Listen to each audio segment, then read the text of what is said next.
광활한 얼음의 땅 그린란드에 이곳은 기원전 2500년 무렵부터 인류의 발자취가 닿았던 곳입니다. 척박한 기후에 완벽하게 적응한 이누이트족이 수천 년간 터전을 지켜왔습니다. 그러다 서기 986년 노르드족 탐험가 에이리크 라우디가 이곳을 발견합니다. 그는 많은 이주민을 끌어모으기 위해 이 얼음섬엔 초록의 땅이라는 뜻의 그린란드라는 매혹적인 이름을 붙였습니다. 그렇게 노르드족의 이주가 시작됐지만 그린란드에서의 생활은 순탄치 않았습니다. 첫 번째 이유는 원주민과의 충돌입니다.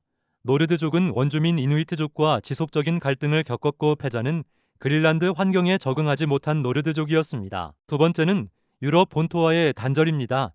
해안 유빈과 유럽의 흑사병 유행은 본토와의 교류를 완전히 단절시켰고 이는 곧 노르드족의 고립을 가져왔습니다. 결국 그린란드의 노르드족 거주지는 소멸하고 맙니다. 이후 1721년 그린란드는 덴마크 선교사 한스 에게데 일행을 기점으로 다시 외부인들에게 상기되었습니다. 한스 일행의 영향으로 덴마크는 자연스럽게 그린란드를 자국 영토로 귀속시켰습니다. 그런데 여기서 미국이 등장합니다. 미국은 지난 19세기부터 그린란드에 눈독을 들여왔습니다. 실제 구매로 이어지지는 않았지만요. 결국 미군은 2차 세계대전 당시 그린란드를 차지했습니다.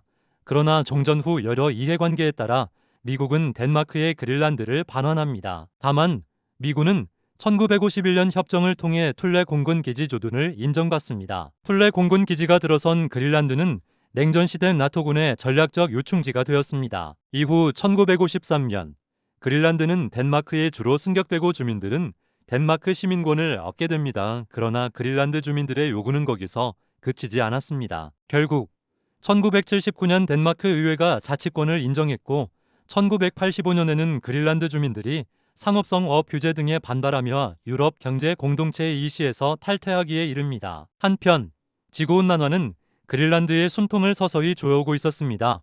주민들은 터전을 잃어버렸고 눈보다 초록색 땅이 더 많이 보이기 시작했습니다. 처음에는 주민들 모두 좌절했지만 이는 새로운 기회가 되었습니다. 두꺼운 빙하 아래 묻혀있던 막대한 양의 히토류, 우라늄 석유, 천연가스 같은 지하저원 탐사가 가능해진 것입니다. 땅의 잠재력은 독립에 대한 열망을 다시 불붙였고 2008년 주민 투표에서 75%의 찬성으로 자치권 확대가 결정됩니다. 2009년 6월 21일 그린란드는 사실상 독립을 선언하며 자체 정부와 사법권, 입법권을 구성했습니다. 그러던 2025년 미국의 트럼프 대통령은 지난 임기에 이어 또다시 그린란드에 엄청난 관심을 기울입니다. 여기에는 결정적 이유가 하나 존재합니다. 현재 미국 경제를 지탱하는 국가 산업은 단연 인공지능입니다. 그러나 인공지능 산업에는 크나큰 리스크가 있습니다. AI는 전기 먹는 하마로 불릴 만큼 전력 소모가 크며 생성형 AI는 검색당 2.9W시를 사용합니다. 챗GPT를 운영하는 데에는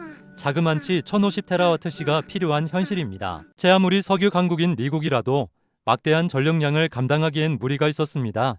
결국 미국은 국외로 관심을 돌렸습니다. 미국은 우선 중국의 우방국인 베네수엘라를 공격했습니다. 베네수엘라 타격을 통해 자원을 확보하고 본보기를 보이기 위함이었죠. 실제로 미국은 베네수엘라를 점령하자마자 석유 회사들을 통해 막대한 양의 자원 확보에 서둘렀습니다. 그런 트럼프가 이제 그린란드로 눈을 돌린 것입니다. 그린란드는 풍부한 자원과 더불어 여전히 러시아를 견제하기 좋은 최고의 군사적 요충지입니다. 또한 우방인 유럽과 관계를 이어가기에도 더할 나위 없이 좋은 장소이죠. 트럼프 대통령은 그린란드 주민들에게 1인당 최대 1억 4천만 원의 현금을 지급하는 방안까지 검토하며 민심을 얻으려 하고 있습니다. 동시에 덴마크 정부를 관세로 압박하려 나섰습니다. 그러나 그런 미국의 태도에 나토 회원국들과 그린란드 정치권은 타 국가의 주권을 명백히 침해하는 행위라며 비판에 나섰습니다. 고대 이주민부터 바이킹, 덴마크 식민지를 거쳐 독립에 거의 가까워졌던 그린란드, 강대국들의 AI 패권 다툼에 의해